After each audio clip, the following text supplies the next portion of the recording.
ಬೀದಿ ಬದಿ ವ್ಯಾಪಾರಿಗಳನ್ನ ತಿರುವು ಮಾಡಿ ಅಂದ ತಕ್ಷಣ ನೀವು ಆಕ್ಷನ್ ತಗೊಂತೀರಾ ಅಂದ್ರೆ ಹಂಗೆ ಗುಂಡಿಗಳು ಮುಚ್ಚಿ ಅಂತಾರೆ ಸುಪ್ರೀಂ ಕೋರ್ಟ್ ಇಂದ ಆರ್ಡರ್ ಇದೆಯಲ್ಲ, ಯಾಕೆ ಮಾಡಿಲ್ಲ ಇಷ್ಟು ದಿನದಿಂದ? ಅವ್ರು ಓದಿಸ್ಬೇಕಾದ್ರೂ ನಾನು ದುಡಿಬೇಕಲ್ವಾ? ಹಾಗಾಗಿ ಕೃಷ್ಣ ಬೈರೇಗೌಡ ಸರ್ಗೆ ನಾವು ಹೇಳ್ಕೊಳ್ತಾ ಇದ್ದೀವಿ, ಅದನ್ನ ನಿಲ್ಲಿಸ್ಬಿಟ್ಟು ನಮ್ಗೆ ಏನು ಬೇಕೋ ಅದು ಸ್ವಲ್ಪ ನಮ್ಮ ಅಂಗಡಿ ಹಾಕೊಳ್ಳೋಕ್ಕೆ, ಒಂದು ವ್ಯಾಪಾರ ಮಾಡ್ಕೊಳ್ಳೋಕ್ಕೆ ಅವಕಾಶ ಮಾಡಿಕೊಡ್ಬೇಕು ಅಂತ ಕೇಳ್ಕೊಳ್ತೀವಿ. IT ಸೆಕ್ಟರಲ್ಲಿ ಕೆಲಸ ಮಾಡೋದಕ್ಕೆ ಡೆಲ್ಲಿಯಿಂದ ಬರ್ತಾರೆ, ಹೈದರಾಬಾದಿಂದ ಬರ್ತಾರೆ, ಉತ್ತರ ಪ್ರದೇಶದಿಂದ ಬರ್ತಾರೆ, ಬಿಹಾರದಿಂದ ಬರ್ತಾರೆ, ರಾಜಸ್ಥಾನದಿಂದ ಬರ್ತಾರೆ. ಬೀದಿ ವ್ಯಾಪಾರಿಗಳು ಬೇರೆ ರಾಜ್ಯಗಳಿಂದ ಬರೋಕ್ಕಾಗಲ್ವಾ? ಯಾಕೆ ರೇಷನ್ ಕಾರ್ಡ್ ಇಲ್ಲಿದೆ ಬೇಕು ಅಂತ ಹೇಳಿ ಅದನ್ನ ಕಡ್ಡಾಯ ಮಾಡಬೇಕು? ಗ್ಯಾರಂಟಿ ಸರ್ಕಾರ, ಬಡವರ ಸರ್ಕಾರ ಅಂದರೆ ಇಲ್ಲಿ ಬೀದಿ ವ್ಯಾಪಾರಿಗಳಲ್ಲಿ ದಿನ ಅವತ್ತು ದುಡ್ದು ಅವತ್ತು ತಿನ್ನುವಂಥ ಬೀದಿ ವ್ಯಾಪಾರಿಗಳು ಇದರಲ್ಲಿ ಮಹಿಳೆಯರು ಜಾಸ್ತಿ ಇರುತ್ತಾರೆ.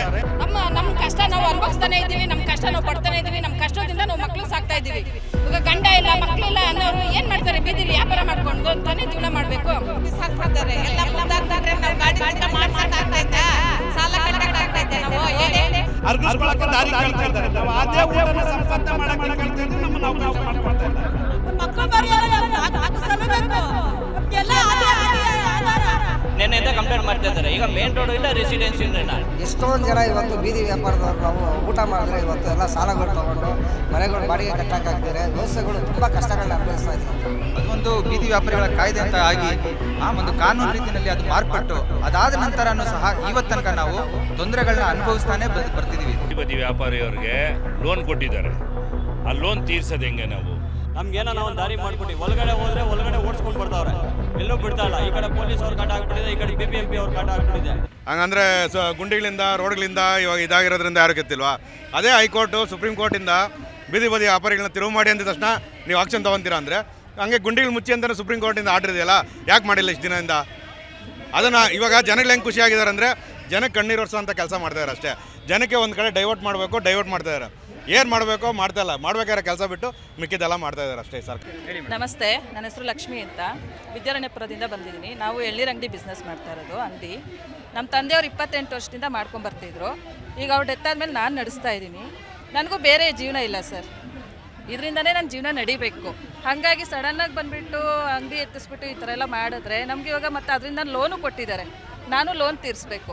ಅಲ್ಲಿ ಅಂಗಡಿ ನಡೆದಿಲ್ಲ ಅಂದರೆ ನಾನು ಲೋನ್ ತೀರ್ಸೋಕ್ಕಾಗಲ್ಲ. ಯಾಕಂದ್ರೆ ನಾನು ಓದಿದ್ದಿದ್ರೆ ನಾನು ಬೀದಿ ಮೇಲೆ ನಿಂತ್ಕೊಂಡು ವ್ಯಾಪಾರ ಮಾಡೋ ಪರಿಸ್ಥಿತಿ ನನಗೆ ಇರ್ತಿರ್ಲಿಲ್ಲ. ಇವಾಗ ನಾವು ಮುಂದೆ ನಮ್ಮ ಮಕ್ಕಳನ್ನ ಓದಿಸ್ಬೇಕು ಅಂದ್ರೂ ಅವ್ರನ್ನ ನಾವು ಬೀದಿಯಲ್ಲಿರೋದಕ್ಕೆ ತಾನೇ, ನಾವು ಓದಿಲ್ಲ ಅನ್ನೋ ಒಂದು ಕಾರಣಕ್ಕೆ ತಾನೇ ನಾವು ಬೀದಿಯಲ್ಲಿ ನಿಂತಿದ್ದೀವಿ. ನಮ್ಮ ಮಕ್ಕಳಾದ್ರು ಓದಿದ್ರೆ ಅವರೆಲ್ಲೋ ಒಂದು ಆಫೀಸಲ್ಲಿ ಹೋಗಿ ಕೆಲಸ ಮಾಡ್ತಾರಲ್ವಾ, ಅವ್ರನ್ನ ಓದಿಸ್ಬೇಕಾದ್ರೂ ನಾನು ದುಡಿಬೇಕಲ್ವಾ? ಹಾಗಾಗಿ ಕೃಷ್ಣ ಬೈರೇಗೌಡ ಸರ್ಗೆ ನಾವು ಕೇಳ್ಕೊತಾ ಇದ್ದೀವಿ, ಅದನ್ನು ನಿಲ್ಲಿಸ್ಬಿಟ್ಟು ನಮ್ಗೆ ಏನು ಬೇಕೋ ಅದು ಸ್ವಲ್ಪ ನಮ್ಮ ಅಂಗಡಿ ಹಾಕ್ಕೊಳ್ಳೋಕ್ಕೆ, ಒಂದು ವ್ಯಾಪಾರ ಮಾಡ್ಕೊಳ್ಳೋಕ್ಕೆ ಅವಕಾಶ ಮಾಡಿಕೊಡ್ಬೇಕು ಅಂತ ಕೇಳ್ಕೊತೀವಿ. ಸರ್ಕಾರದಿಂದ ನಾವು ಆಗ್ರಹಿಸ್ತಾ ಇರೋದು, ಬೀದಿ ವ್ಯಾಪಾರಿಗಳನ್ನು ತೆರವು ಕಾರ್ಯಾಚರಣೆ ಏನು ಕೆಲವು ದಿನಗಳಿಂದ ನಡೀತಾ ಇದೆ, ಅದು ಕೂಡಲೇ ನಿಲ್ಲಬೇಕು. ಮೊಟ್ಟ ಮೊದಲಿಗೆ ಅವರು ಏನು ಬೀದಿ ವ್ಯಾಪಾರಿಗಳ ಜೀವನೋಪಾಯದ ರಕ್ಷಣೆ ಕಾಯ್ದೆ ಇದೆ 2014ರದ್ದು, ಅದನ್ನು ಅವರು ಜಾರಿ ಮಾಡಬೇಕು. 1 ವರ್ಷದ ಹಿಂದೆ ಬಂದು ಬೀದಿ ವ್ಯಾಪಾರಿಗಳ ಸರ್ವೆ ನಡೀತು ಬೆಂಗಳೂರಲ್ಲಿ. ಸಮೀಕ್ಷೆ ನಡೆದಾಗ ಅವರು 27,000 ಬೀದಿ ವ್ಯಾಪಾರಿಗಳನ್ನು ಗುರುತಿಸಿದ್ದಾರೆ.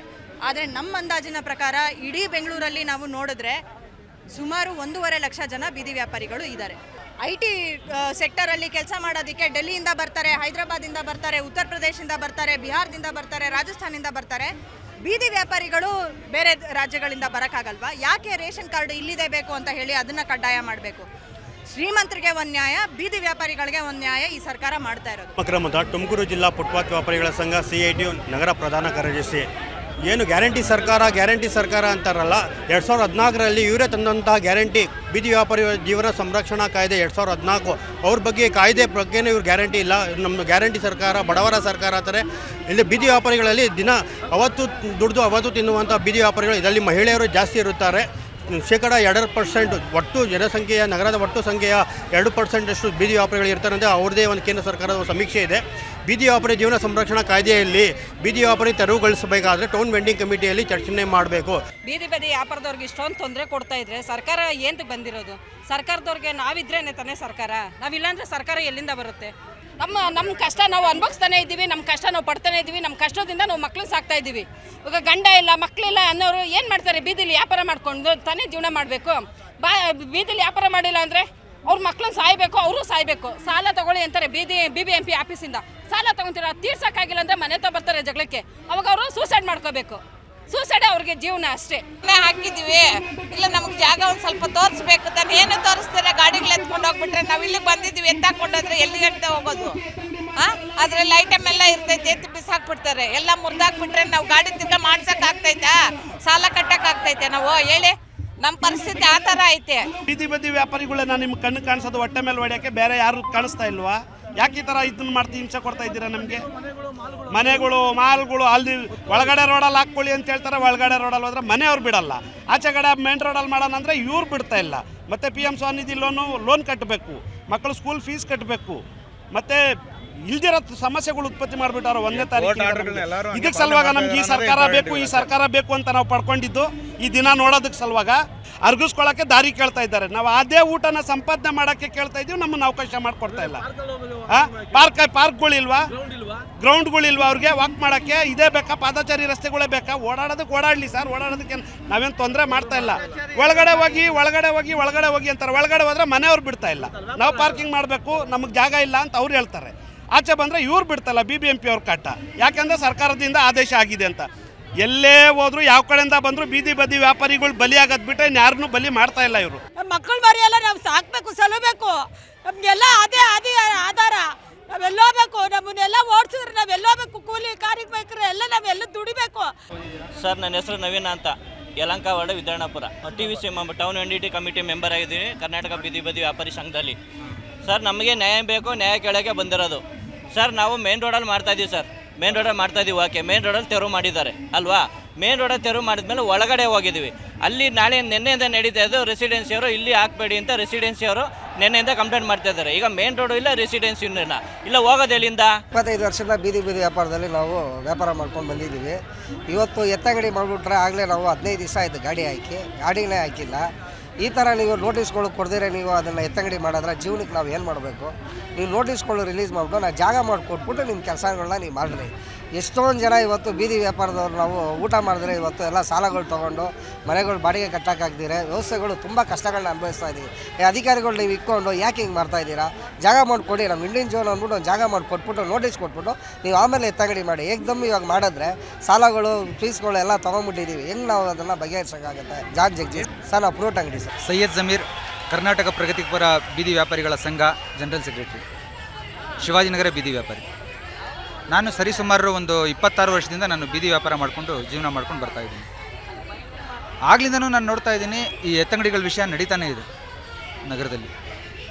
ಬರೋದು ಏಕಾಏಕಿ ಎತ್ಕೊಂಡು ಹೋಗೋದು. ಆ ಪೀರಿಯಡಲ್ಲಿ ಫುಟ್ಪಾತ್ ವ್ಯಾಪಾರಿಗಳಿಗೆ ಒಂದು ಬಿಟಿ ಕೇಸ್ಗಳಂತ ಬರೋದು, ಒಂದು ಬಿಟಿ ಕೇಸ್ಗಳು ಹಾಕೋದು BBMPಯಿಂದ. ಅದನ್ನು ಹೋಗಿ ನಾವು ಕೋರ್ಟ್ನಲ್ಲಿ ಕಟ್ಟಬೇಕಿತ್ತು.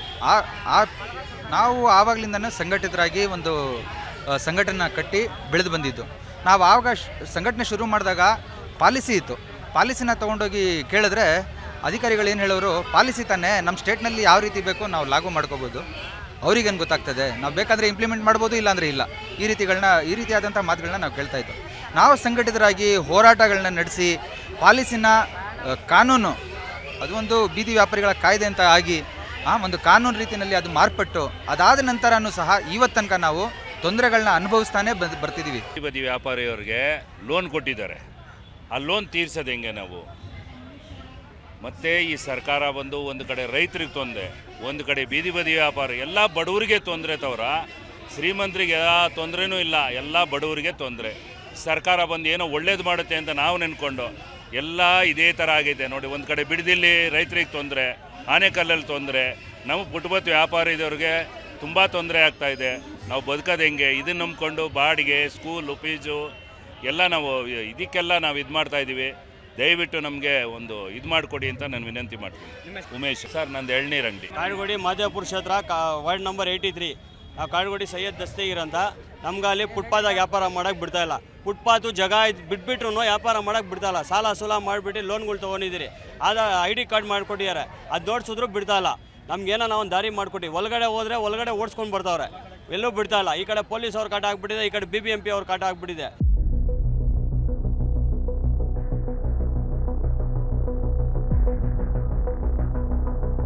ನಮ್ಮ ಕಾರ್ಯಕ್ರಮಗಳನ್ನು ನೀವು ನೋಡ್ತಾ ಇದ್ರೆ ನಮ್ಮ ಚಾನೆಲ್ ಅನ್ನ ಸಬ್ಸ್ಕ್ರೈಬ್ ಮಾಡಿ, ಪಕ್ಕದ ಬೆಲ್ ಐಕಾನ್ ಒತ್ತಿ ನಮ್ಮನ್ನ ಬೆಂಬಲಿಸಿ.